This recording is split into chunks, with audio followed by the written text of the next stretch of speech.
La verdad es que yo supongo que todo esto, en fin, la ambigüedad del artículo 149 que dota de las competencias, las 32 competencias exclusivas del Estado, incluso que no deja muy claro la diferencia con el 148, que a veces habla casi de lo mismo, simplemente diferenciando interés general o no, que tampoco está claro cuál es, ese 150 donde la posibilidad de transferir competencias.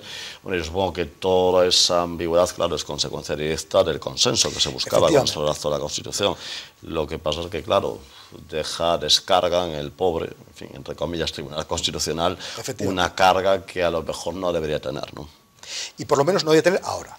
Después de 34 años, fíjese la cantidad de enmiendas que tiene la Constitución norteamericana, la cantidad, más de 30 que tiene la Constitución alemana. Nosotros parece que tocar la Constitución es poco menos que un sacrilegio, ¿no? Y sin embargo, las leyes están para adaptarse a la realidad. Y si el modelo que tenemos necesita ser corregido, pues que se corrija, ¿qué problema hay? Sí, decía Jefferson, ¿no?, que no podían los muertos imponer la voluntad a los vivos, ¿no? Pero nosotros tenemos ahí un tabú con este tema de la reforma de la Constitución y en fin, siempre se dice que no es el momento, pero claro, llega un momento en que uno dice, bueno, pero ¿por qué tenemos que sufrir instituciones anacrónicas o instituciones que no funcionan y tenemos que estar pagando nuestros bolsillos? Eso también hay que pensarlo. Sí, porque por cambiar ni siquiera se cambia la famosa prioridad de sexo en la sucesión a corona. Sí, es un tema que también abordó el Consejo de Estado en ese informe de febrero del año 2009 y parece que es bastante razonable y hay cuestiones que en algún momento va a haber que cambiar porque, insisto, es mejor adelantarse con inteligencia y con sentido común a las necesidades sociales y a las instituciones que no funcionan, que no luego tener que hacer reformas a toda velocidad, de forma drástica, muchas veces sin sosiego y sin reflexión, que al final causan pues unas consecuencias no deseadas. Sí, sobre todo porque a lo mejor de facto ya se esté funcionando de esa forma, en la forma que se cambia. Porque también tenemos otra cosa en el derecho constitucional, que son las mutaciones, de las que Pedro de Vega tiene un libro magnífico, las mutaciones constitucionales. Claro, si se admiten, y el Tribunal Constitucional admite que se puede leer la Constitución según el deseo político, pues eso introduce unos problemas de seguridad jurídica muy graves. Y en algún momento se ha hecho. Entonces, para que haya menos mutaciones, hay que buscar que las normas sean lo más claras posibles. Y claro, hemos pasado 34 años y ahora podemos aclarar algunos temas que entonces no se podía. Y yo espero que los políticos que tenemos sean capaces de buscar acuerdos que piensen en que el sistema esté más pendiente de las necesidades de los ciudadanos y menos de sus necesidades a corto plazo partidarias. Lo que pasa es que yo supongo que ese momento quizá los políticos lo encuentren una vez que un poco que se estabilice la situación económica, ¿no? A lo mejor. Sí, es probable que a lo mejor a día de hoy pues sea complicado proceder a una reforma, pero también yo entiendo que las situaciones de crisis son oportunidades, ¿sabe? Y a veces en una crisis es más fácil que, por ejemplo, pues a las comunidades autónomas se les ha puesto un techo de gasto. Si no hubiera crisis a lo mejor no se le podía poner. No sé. Sí, al final ha venido bien. Estamos ya en la recta final y pues, no podemos resistir a hacerles una pregunta que está muy de actualidad. Acaban de celebrarse unas elecciones en Cataluña, el presidente en funciones sigue un poco hablando con esa idea que tiene él de convocar un referéndum sobre el derecho a decidir y demás. ¿Eso tiene encaje en la Constitución? Bueno, los referéndums en la Constitución tienen el régimen que tienen que estar autorizados por las Cortes Generales y por lo tanto, bueno, pues si se plantea y se cumplen los requisitos formales, no hay ningún problema para que se haga.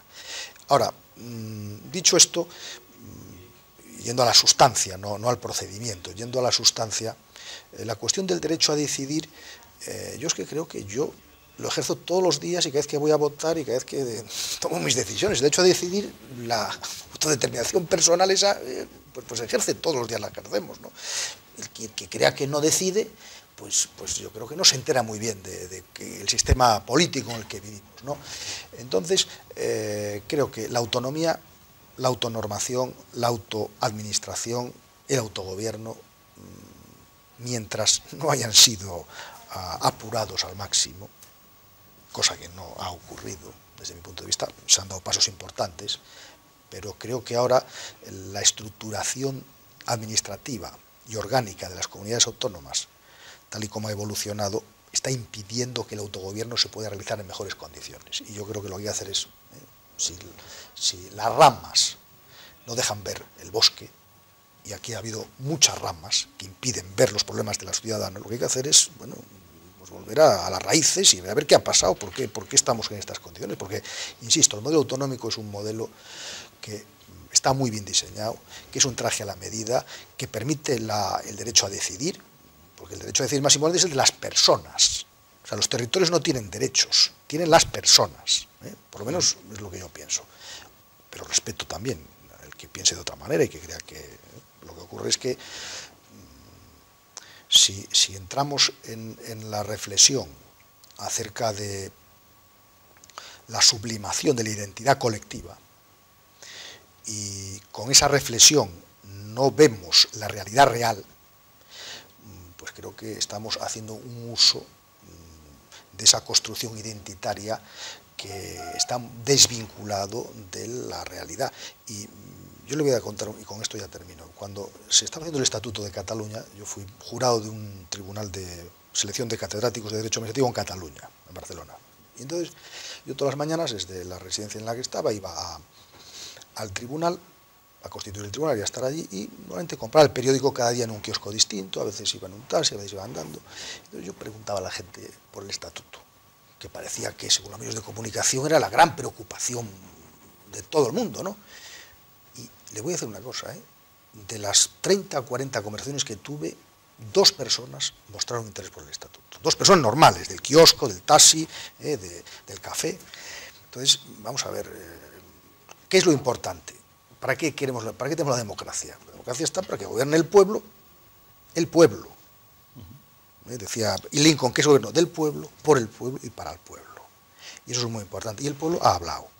Y hay que escuchar al pueblo. Y el pueblo, a pesar de que se le estaba proponiendo un gran plebiscito sobre una cuestión que todos conocemos cuál es, ha dicho lo que ha dicho, con una participación, si se quiere, más alta que otras veces, pero que no llega al 70% todavía. Es decir, que hay que también, a la hora de plantear estas cuestiones, integrar todos los factores para tener una visión del cuadro lo más real posible. Y creo que, y con esto termino, ¿verdad?, el autogobierno, la autoadministración y la autonormación todavía no se le ha sabido sacar todas las posibilidades que tiene.